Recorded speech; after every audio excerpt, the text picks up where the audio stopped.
Hey guys, Crave the Lazy Geek here and welcome back to the channel. I'm super excited. Even though I know I am often excited, I'm particularly excited because I am going to be able to review one of those things that I've been waiting for quite a while. And it is a true alternative to the ASIAIR that comes with its own smartphone app that can control that whole thing, but it also works with a wide range of astrophotography cameras. It is not restricted to the ZW camera ecosystem. It also happens to be more featureful than the ASIAIR, but spoiler alert, it is also more complex and definitely not as easy as 1, 2, 3 until you get used to it. But once you're used to it, you can get lazy. So I'll go into the details. This is the Stellarmate Pro astrophotography controller. And it is a fair bit larger than the ASIAIR, but it's because it has 6 USB ports. 4 of them are USB 3. It has an Ethernet port that I haven't used. It has an HDMI port because it can output to a display. It has a USB-C port to get data from it, although it's also available across the network, and that's what I use typically. It has an aux port to plug in a temperature and dew sensor, that little thing here. And it has some power ports here, 12-volt power ports. I think it supports up to like 10 amps, even more than that. Like really good power management, and you can turn on and off the ports. It also has a variable voltage output port where you can control the output voltage. It has dew strips or dew bands, whatever we call them, ports, where you can also control those and have it automatically use those dew bands together with whatever the temperature and humidity sensor tells it. And it also can control stepper motors directly from there. So yeah, this immediately you can tell it is a bit more full-featured than the ASIAIR. It has a nice Wi-Fi antenna, nice GPS antenna. By the way, the Wi-Fi range is really good. I had no problem using it basically throughout my 3 stories home, even though it's set up on the rooftop balcony. And it will connect to your home Wi-Fi if it detects that Wi-Fi network is available.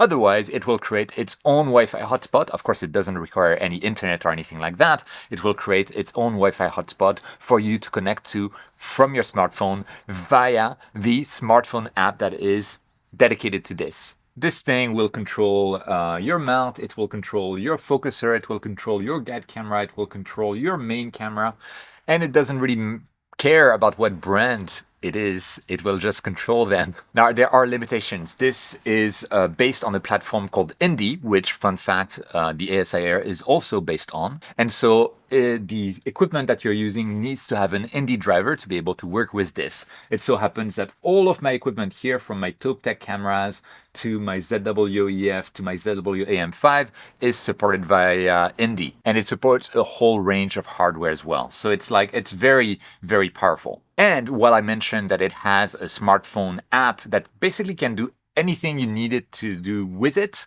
it also supports a full desktop interface. So you can connect to it via remote desktop, or VNC more precisely, and have a proper desktop with proper software, a bit like Nina, but a bit different. I've actually featured that very briefly on the channel a while back. And I have barely used that desktop interface because I've tried to use the app as much as possible. I basically only use the desktop interface for the initial setup. It's not strictly necessary, but I recommend it especially to get the autofocus stuff right. But I'm getting ahead of myself. We have this box there, and you're supposed to be putting it on your equipment and connecting your equipment to it. So for me, I have on my Newt this little 1/4 of an inch screw, so I can just screw it in, and that's not a problem whatsoever. It will be very solidly on.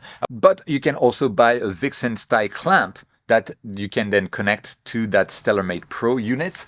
And if you have like a Vixen style rail on top of your telescope, which a lot of people do have, then you can use that to connect it to your telescope. I kind of wish it came with a finder shoe, because even though it is a bit large to fit in a finder kind of placement, some telescopes have a very strong, very beefy finder placement, so it could be working well as that as well. So that would have been nice.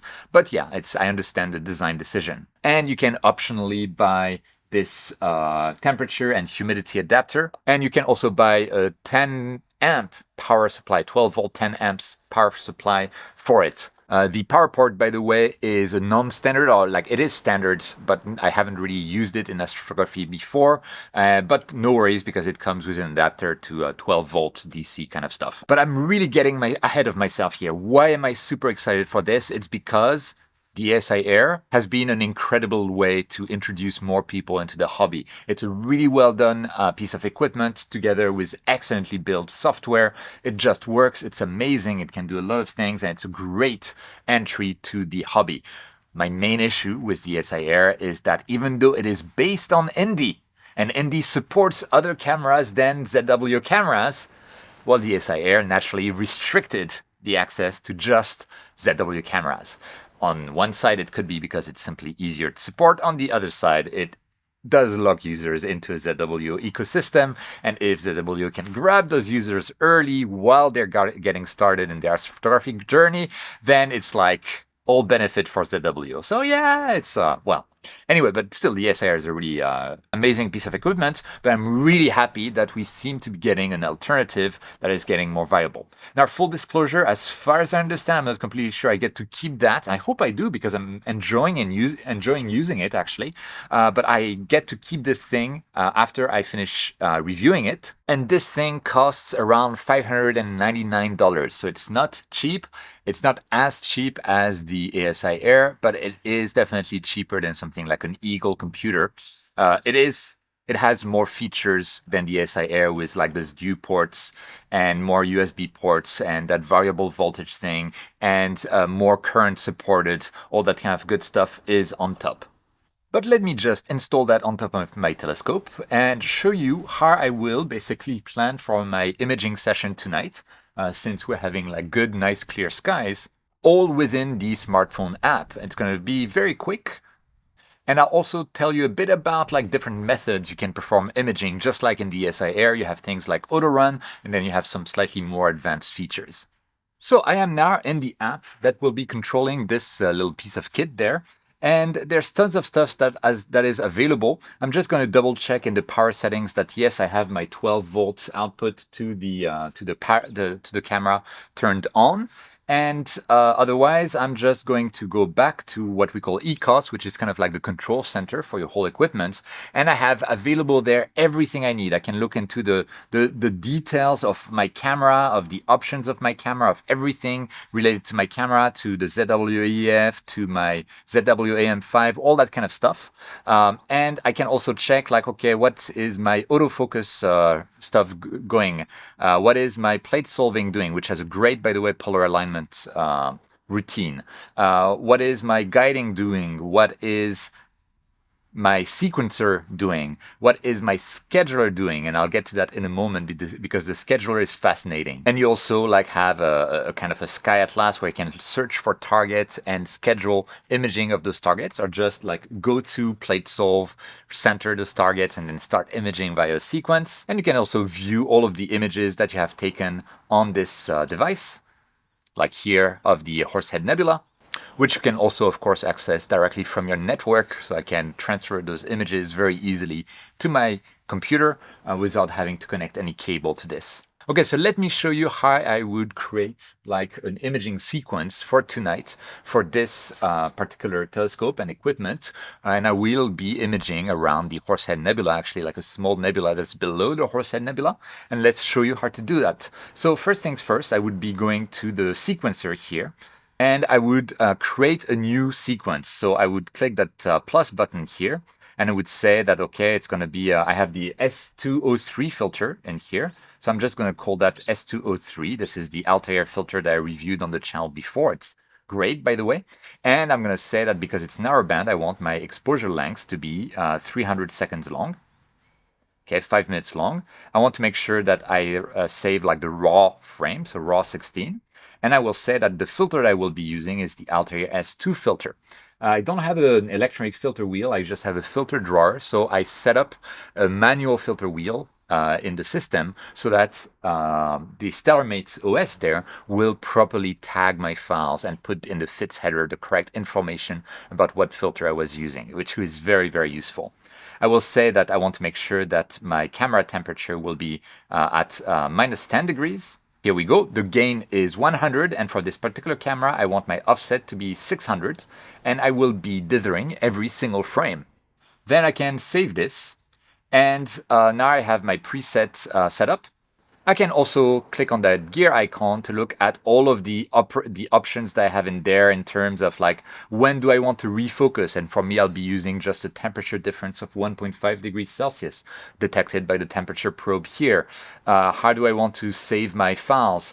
When do I want to say that the guiding has settled?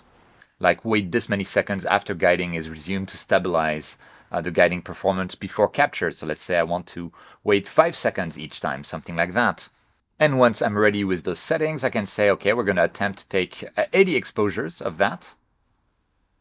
And I'm going to click on Add to Sequence. And this is there. My sequence is ready. I could be manually selecting a target, slewing to it, and then doing an autofocus run directly in there. Then I could be starting the guiding in here. So just press start, and then I could go into the sequencer and press start. That would be like my manual method of doing things. But if we want to go something like really no touch and kind of fully automated, I need to actually save my sequence definition there. So I'll press the little floppy disk icon and say it's like 03S2 as the name. This is what I'm going to be saving it as. Validate. And now I can go to something that is called the scheduler. The scheduler is really cool because I can select a target and I can assign multiple jobs on multiple targets actually. And so the way that ECOS works is very, very interesting. The scheduler will look at all of the schedules you have, like, oh, you want to image the Horsehead Nebula, or you want to image the Pleiades, or you want to image the Orion Nebula, or you want to image this galaxy that's coming up after midnight. And then it will look at all of the tasks that you want to image, and it will decide which one to do. So it will say, oh, right now the Horsehead is up and it's within the constraints that you have defined. So let's go and image the Horsehead Nebula. And after a while, it will say like, okay, we are now outside of the constraints of the Horsehead Nebula. So I need to switch to the next item. It's a very kind of like smart way of doing things. Whereas in something like Nina, you'd be mentioning like sequentially, like, okay, first do this, then do that, right? This one, it's like you don't really know what you're going to get because you're just setting priorities, setting constraints for your tasks. So going back to what I want to do tonight, I'm going to image the NGC 2023 nebula. So I go to the Sky Atlas, I search for that, and it's available in there. It has the correct coordinates. And while I could click on Go To and Solve to, well, go to the target and immediately center it, I'm just going to tap on Schedule. And now when I go back to the scheduler, you can see that it has been set as a target. Then I can select my sequence. And so I will select the sequence that we just created together, this 03S2.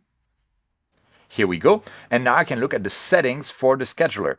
I want the scheduler to automatically track, focus, align, and guide. I want it to start imaging as soon as it's ready. And then I can add constraints. I want to image only if my target is above 30 degrees of altitude. I could also check about the moon, and I've also set up an artificial horizon so that it will only start imaging as a constraint after the target has passed my artificial horizon. And I can say like, okay, at job completion, I could just like call it a day, like those 80 frames that we've mentioned, or I can say repeat until terminated, which is going to be manually. Basically, every night, as long as I have this schedule available, it will start up your telescope, it will start up everything, just go to the Horsehead Nebula, image stuff until I stop it. It's super cool.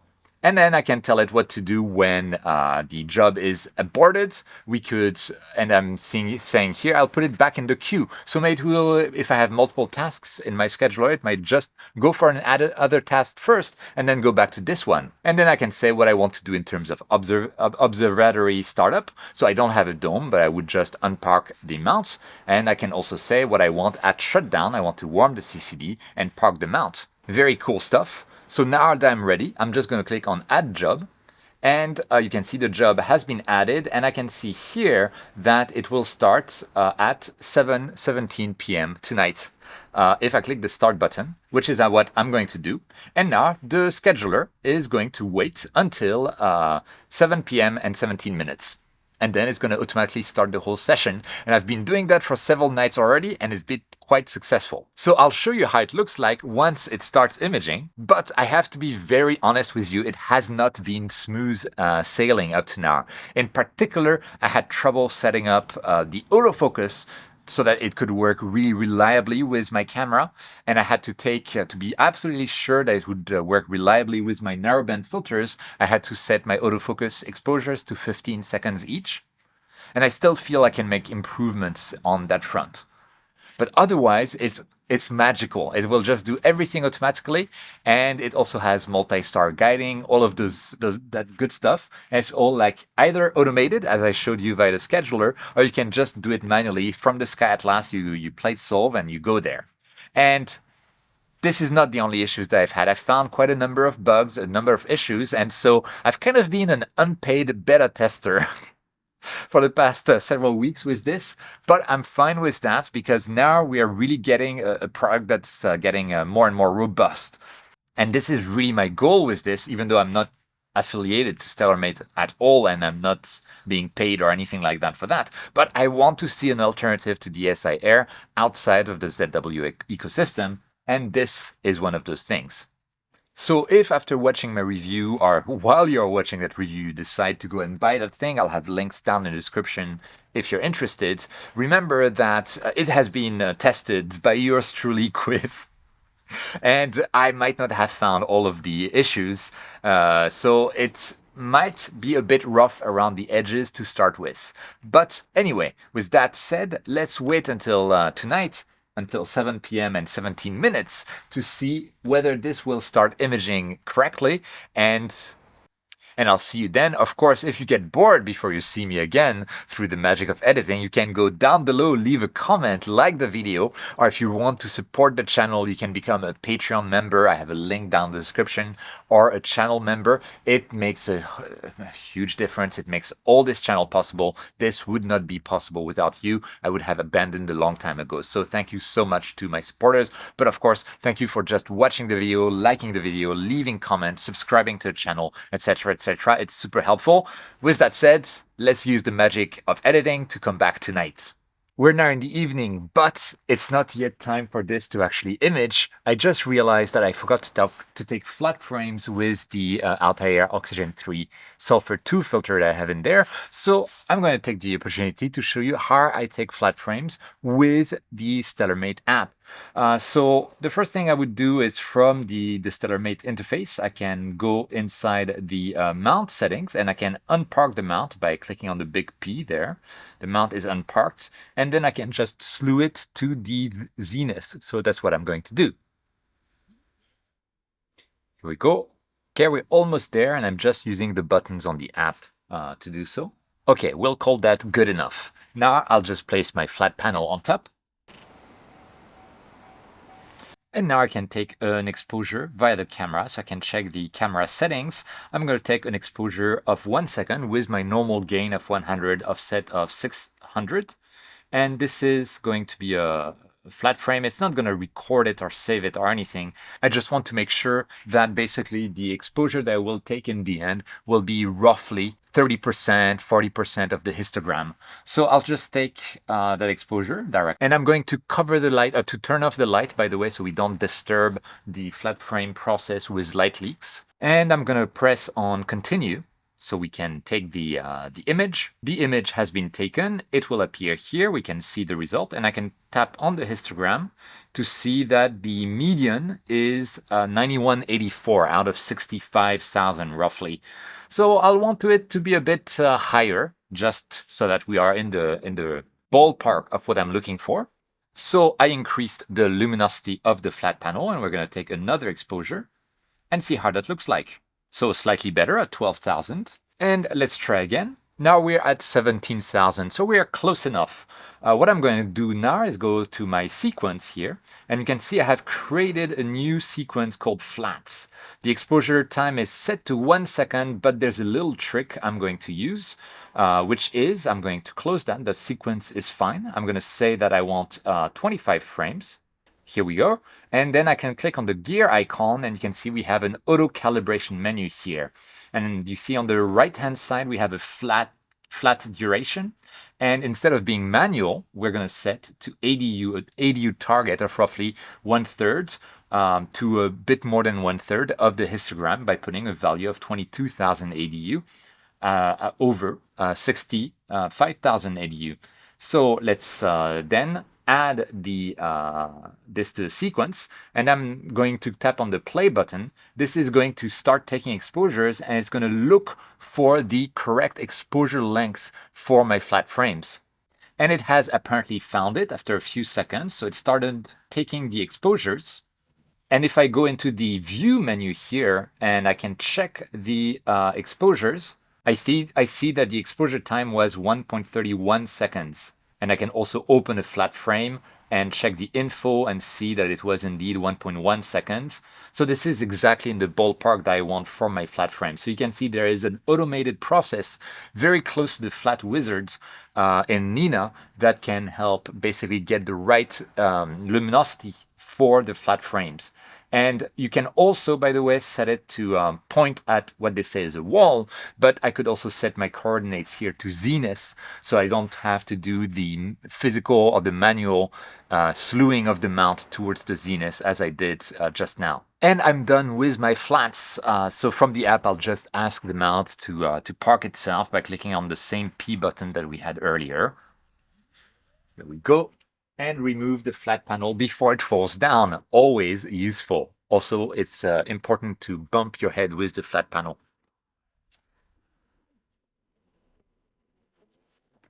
So this gives you an idea of how you can also manually use the Stellarmate Pro to manage your equipment, to do stuff that without having to go through the scheduler, which I showed earlier. But anyway, for now, I'll wait for the scheduler to start to basically do all of the work of getting set on the target and start to image and everything. And I'll show you how it looks like in the app. And of course, all of the stuff that I've done up to now, except the flats because I needed to manipulate the flat panel directly, I could have done directly from my sofa down in the house, very warm, but I just want to show you the telescope while I'm doing this.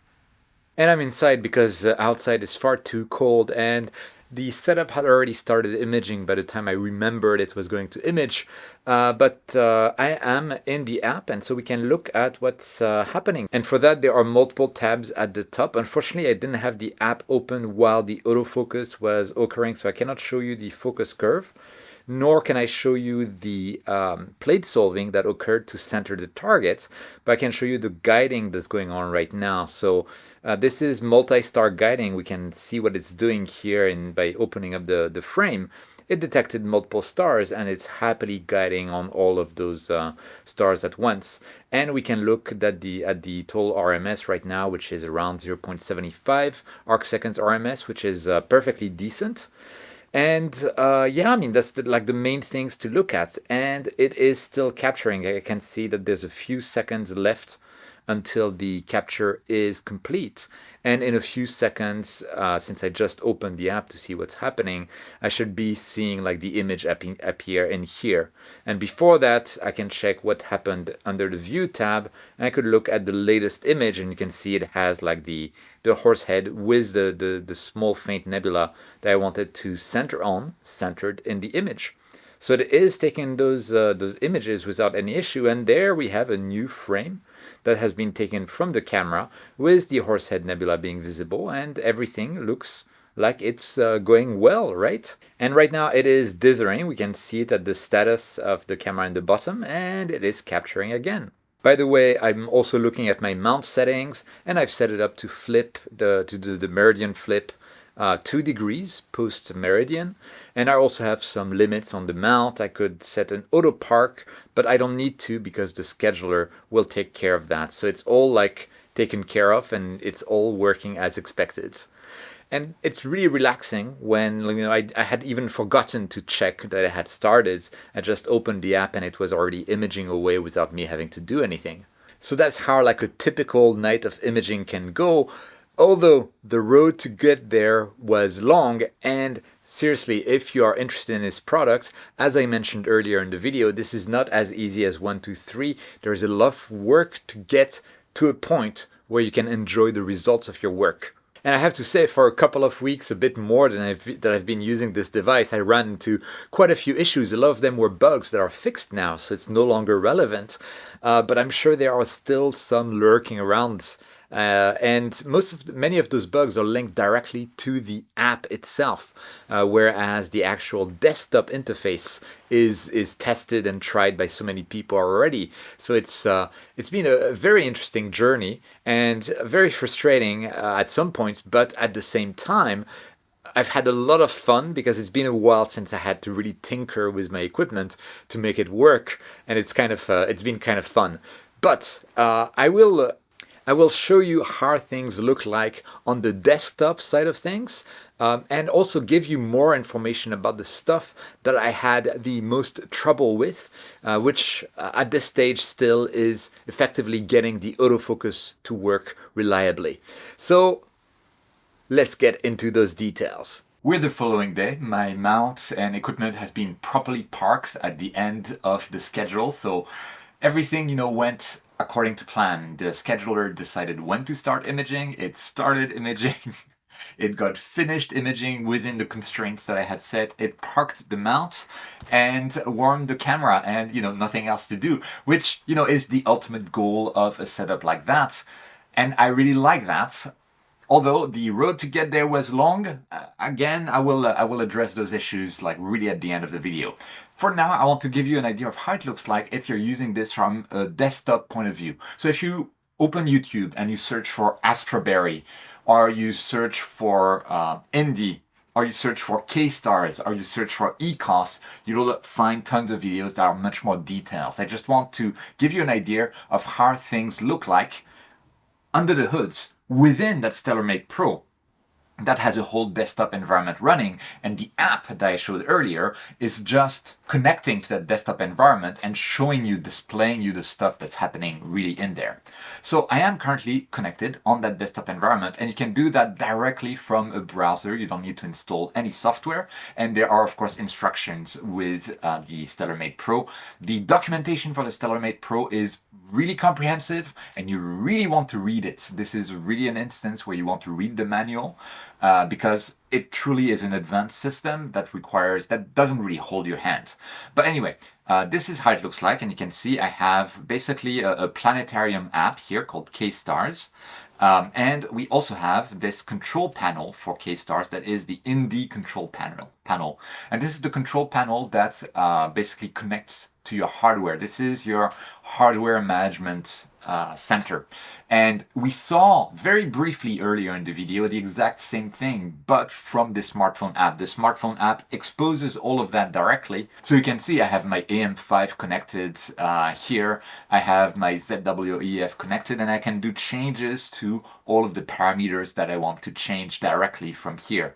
I have my Taupe Tech, I have, which is the guide cam, I have the main camera, and I have my manual filter wheel that I set to have like those 3 Luminance H Alpha S2 filters in there, so I can keep track of those in the FITS headers, and PixInsight can automatically stack with the right filter. And I also have like the Stellarmate Pro, where I can turn on and off the power channels as well. I can set the variable voltage channel.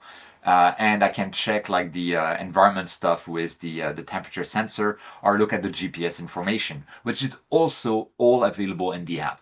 But you can see this is like the control center. But what you can do more in here is you can go to K-Stars, and under Tools, ECOS, you have where the magic happens. And you'll notice that you'll have icons here at the top that look very much like the icons that we had at the top of the smartphone app, and this is with good reason. It's basically because it's the same thing. I have my overall settings, I have the scheduler here with my job constraints, etc. So there's the very same thing that we looked at. I have my sequence tab where I can define the sequences and save them to use in the scheduler. I have my autofocus tab where I can control the focus and set my parameters for autofocus. I have my mount tab where I can slew the mount and make it go places and park it, etc. I have the plate solving tab, which is actually important because for me, I had to go into the options of that plate solving tab and go inside index files. And based on the field of view that it detects for you, it tells you which index files are recommended for you via a little checkbox here or a triangle as well. And so I downloaded those index files, which means that the Stellarmate can adapt to pretty much any field of view telescope that you may have, unlike something like the ASIAIR, which has a limitation in terms of the field of view. You can't go too narrow with the ASIAIR. And we also have the guiding tab here.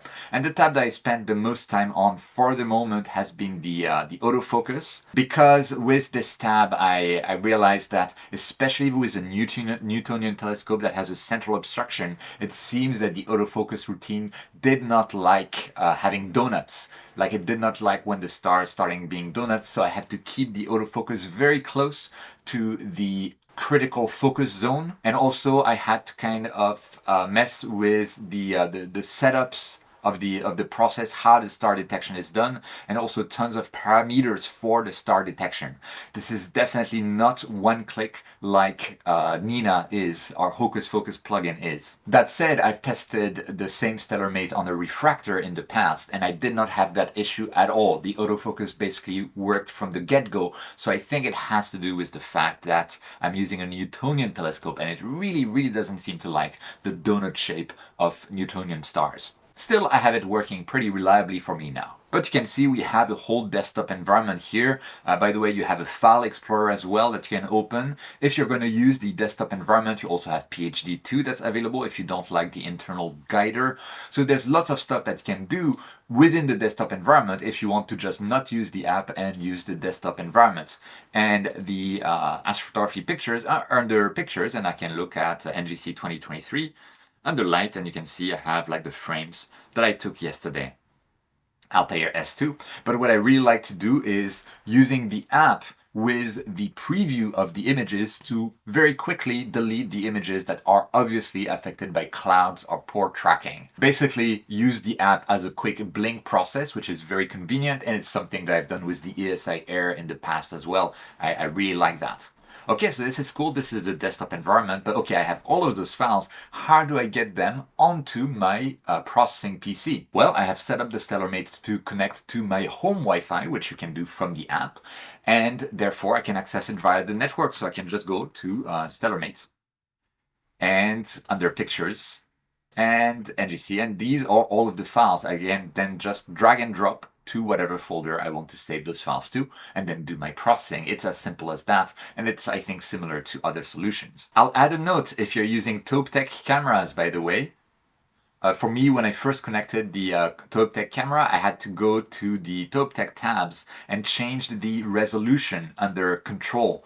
By default, it had set the half resolution of the camera for both cameras, like under Control, and that caused obviously issues. You definitely want to get the full resolution for both. So that is how overall the Stellarmate Pro looks like if you're using the desktop environment. If you're going to keep yourself within the ECOS window that I just showed, and the Indie window that I just showed, any change that you made on the desktop environment will affect the app and will be reflected in the app, and vice versa. So it's like the app is a mirror of the desktop environment, just like in an app format. But now let me go outside in front of my scope just so I can give you my impressions really of the Stellarmate Pro overall, and whether I would recommend it and who I would recommend it to. So see you there. Okay, and we are outside, and before I go into the conclusion, I want to give a brief overview as well of what is available in the app.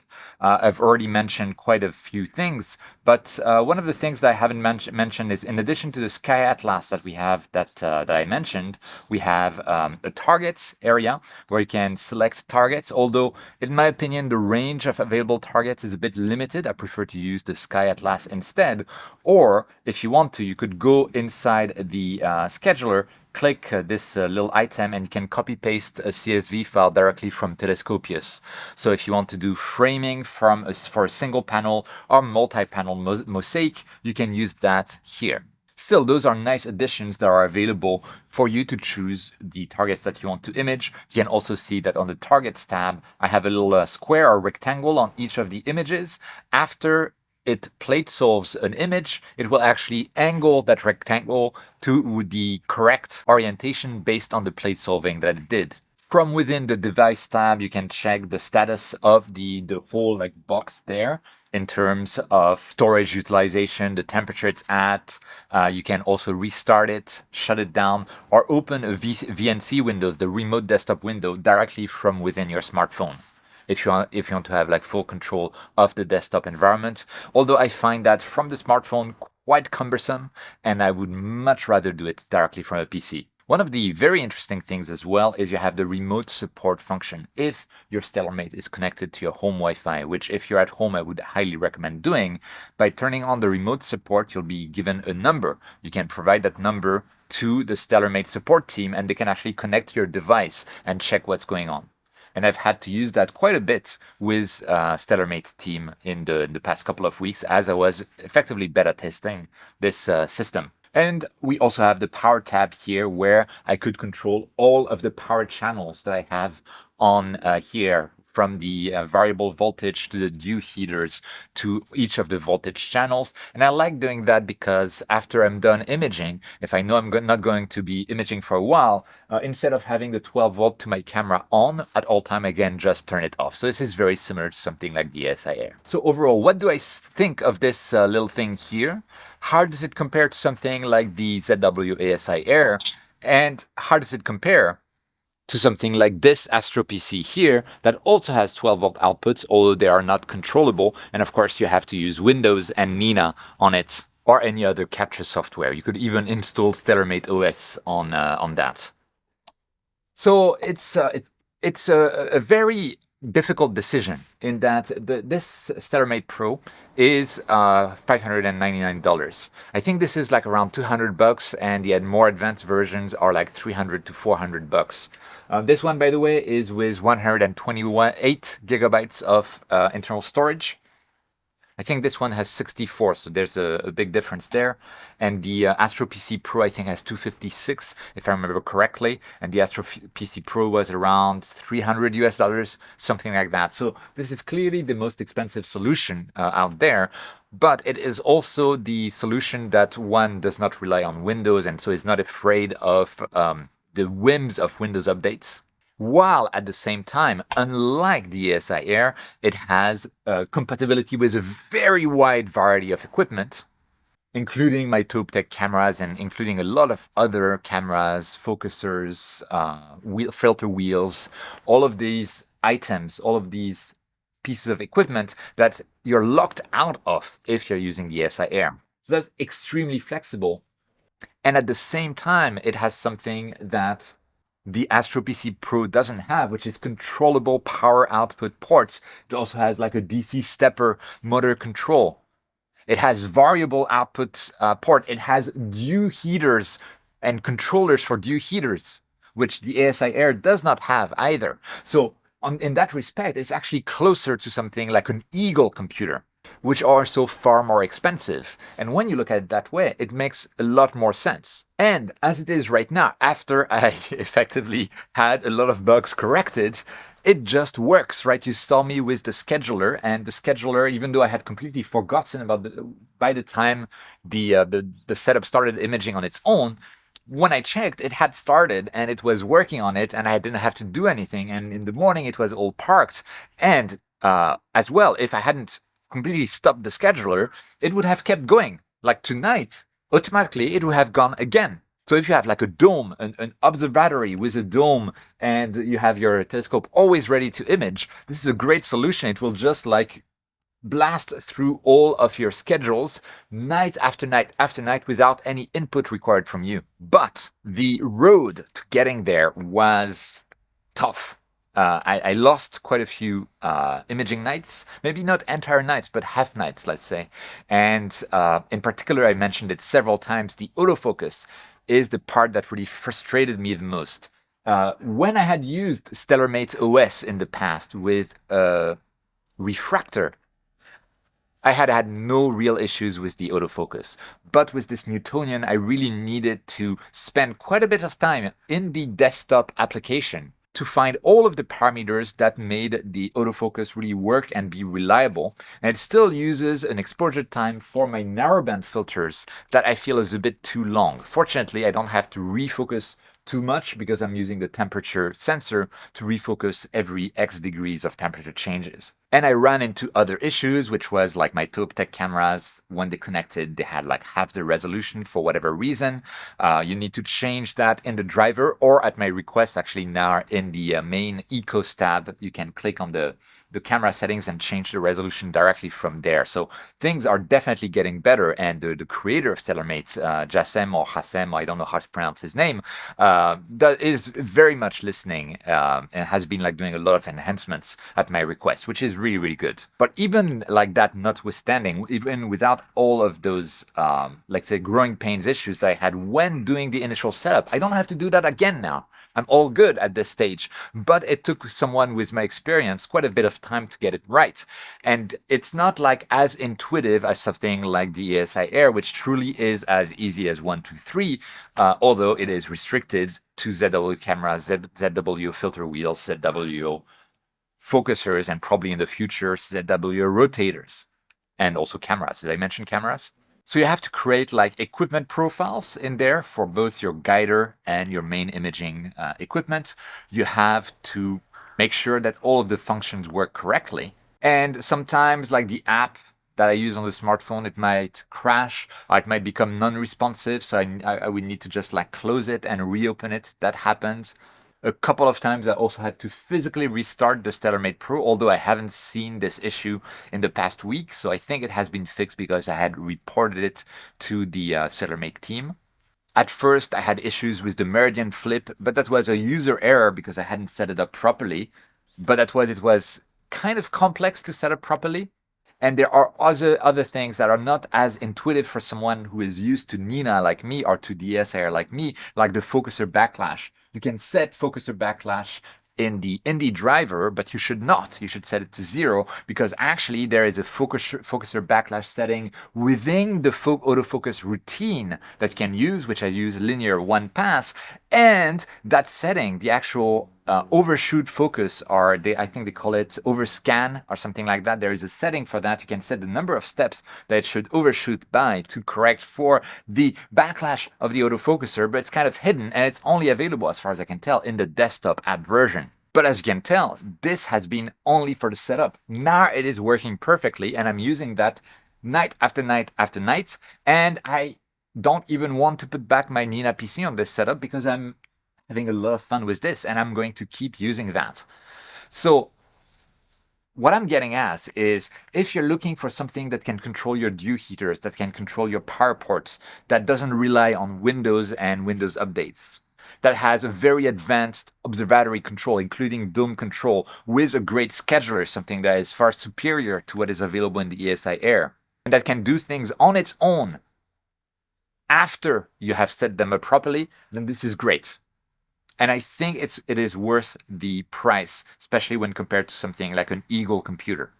There is a cheaper version of this system called the Stellarmate X. It's actually based on a normal mini computer, except of having Windows. It's using the same OS, and it does not have power ports to control. But a requirement for using this Stellarmate Pro at this stage, I would say, is if you are somewhat experienced in astrophotography and you are comfortable with diagnosing issues, and you're comfortable looking at the app and saying like, oh, I haven't been able to fix this issue from within the app. Let me open up the desktop interface to double check what's in there. And you are comfortable with reading the documentation. The documentation is, again, really well done, and you really want to check it out to make sure that you are understanding what all of the settings are actually meaning, because this is one of the huge advantages and drawbacks of this Stellarmate Pro compared to something like the ASIAIR. It is far more complex than the ASIAIR in terms of this initial setup, but also far more powerful. You can do so much more with this than you can do with the ASIAIR, including that scheduler thing that automates absolutely everything. It's awesome. So overall, what would I say? I would say if you are a beginner in astrophotography and you are only going to use ZW cameras, ZW filter wheels, ZW EAF, ZW rotator for the rest of your days, forever and ever and ever in the future, go with the ASIAIR. It's very easy and very nice to use, and it's based on the same platform as this is, so it's based on Indy. If you are a beginner who doesn't want to use all ZW equipment, then you may want to look at something like the mini PCs that I've been presenting on the channel, like the ASIAIR PC Pro or the Melee Quieter 3. And you can pair them with Nina, which I still think is one of the best astrophotography software available, and it's free and open source. I love that thing. And if you are somewhat advanced, or you have an prior experience with astrophotography, or you are very comfortable with learning new systems, you're like, you're a geek, like you're really a geek, you like to fiddle with things and tinker with things,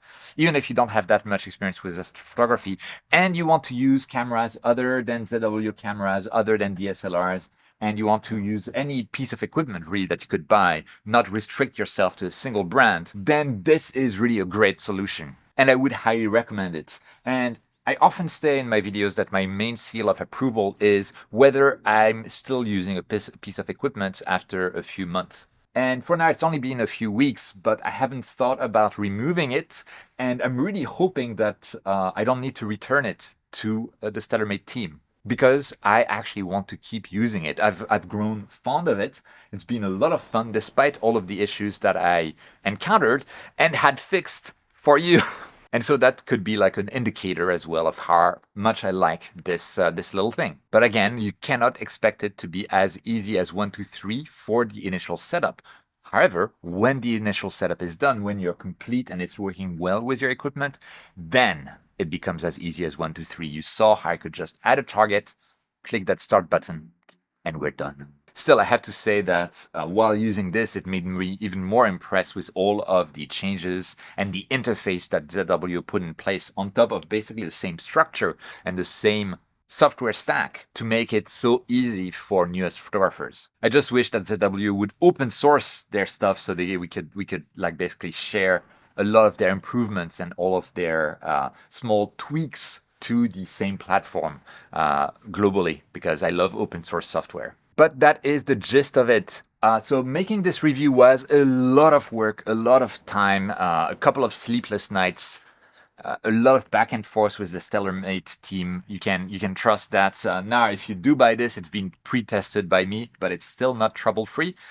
You'll still have to make it work. You'll still have to put in the work to make it work. But once you're done, it's really awesome. And I really appreciate all of you for basically giving me the motivation to go through that work for this video and for, of course, all of the other videos. So thank you so much. If you want to keep supporting me, you can like this video. It truly helps out. Leave a comment as well. Absolutely helps out. And if you want to even support me more, you can join my Patreon, link in the description, or join my channel as a member. You guys make what I do possible. If you have any questions about this, by the way, I can try to answer to the best of my ability. Leave your questions in the comments. Leave your ideas in the comments. Leave your warnings about this in the comments. Leave whatever you want to do in the comments. And if you're watching this video and you want to know what other people think of this and Stellarmate recently in general, then I'm sure you'll have lots of stuff in the comments. So please pass by. With that, as always, thank you so much for watching. Don't forget whenever you can to look up at the stars, and I'll see you next time.